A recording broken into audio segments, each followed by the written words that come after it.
Hello guys, अस्सलाम वालेकुम। आज हम exercise 1.1 mathematics class second class first year सिंटेक्स्ट का क्वेश्चन नंबर 4 करने लगे हैं, जिसमें पूछा गया है कि अगर नेचुरल नंबर का कोई सेट है और इवन नंबर का कोई सेट है और ऑड नंबर का कोई सेट है, क्या ये तीन सेट आपस में इक्विवेलेंट हैं। सॉल्यूशन। सबसे पहले तो मैं आपको बता दूं कि इक्विवेलेंट सेट कौन से होते हैं। इक्विवेलेंट सेट के लिए दो कंडीशन है। अगर दो सेट हैं, let suppose A and B, इसके नंबर ऑफ ए बराबर होना चाहिए नंबर ऑफ बी। अब number of A number of B क्या है? Number of A number of B इन सेट्स के अंदर जो भी एलिमेंट है उनके तादाद को हम नंबर ऑफ बी कहते हैं। लेट फॉर एग्जांपल ए हमारा इक्वल है 1 2 4, तो इसमें कितने नंबर आ रहे हैं, कितने एलिमेंट आ रहे हैं? 1 2 3। इसमें 3 नंबर आ रहे हैं, एक 4, दूसरा 2 और तीसरा 1। तो इसका नंबर ऑफ ए हमारा हो जाएगा इसका 3 के इक्वल। इसी को नंबर ऑफ ए कहते हैं। तो यहाँ पे अगर, और दूसरी कंडीशन ये है, पहली कंडीशन तो ये थी, दूसरी ये कि 1 1 दो सेट के बीच में 1 1 क्रॉसपोंडेंस होनी चाहिए।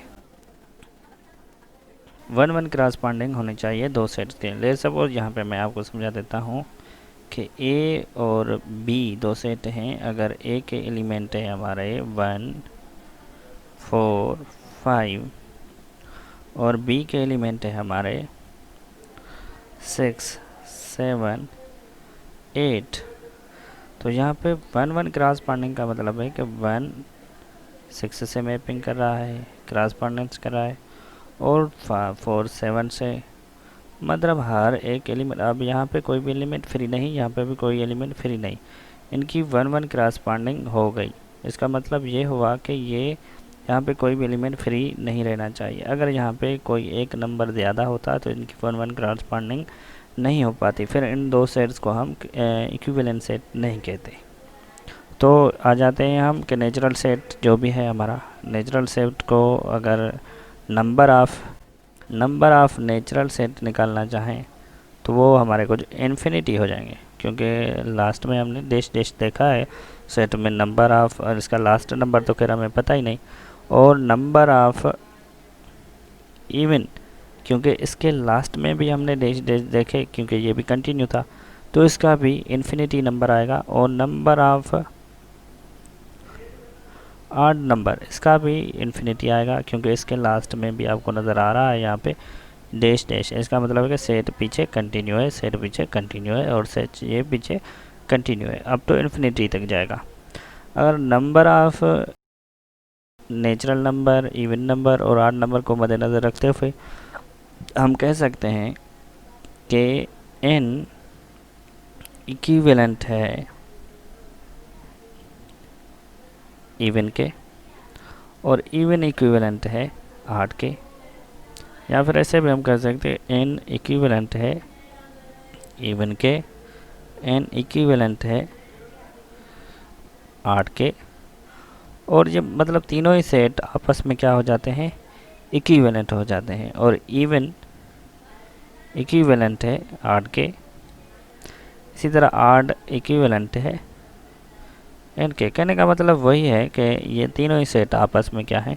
इक्विवेलेंट हैं। अगर 1 1 क्रॉसपोंडिंग हम देखना चाहें तो इनके सेट अगर हम यहाँ पे लिख देते हैं, नेचुरल नंबर और इवन नंबर की पहले करते हैं हम 1 1 corresponding 1 2 3 4 5 up to so on.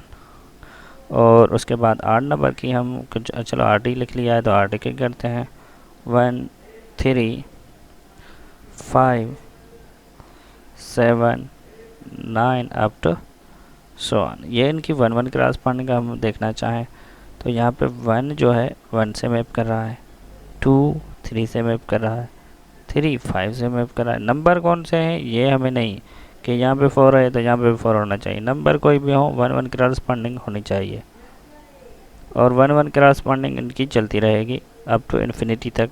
मतलब ये 1 1 क्रॉसपोंडिंग कर रहे हैं। इसी तरह से अगर यहाँ पे मैं इवन नंबर लिख लूँ तो इवन नंबर हमारे हो जाएंगे 2 4 6 8। तो इनकी वन वन क्रॉसपॉन्डिंग देखें कि अगर इन तीनों की हो रही है तो ये 1 जो है 2 से मैपिंग कर रहा है, 3 जो है 4 से मैपिंग कर रहा है, और 5 जो है 6 से मैपिंग कर रहा है, और 7 जो है 10 से मैपिंग कर रहा है। इसी तरह 9 यहाँ पे 12 नंबर आ जाएगा, उससे मैपिंग करेगा, और इनकी भी वन वन क्रॉसपॉन्डिंग हो रही है। इसी चीज़ को हम लिख कर फिर ये कह सकते हैं कि yes these sets are equivalent. Thanks.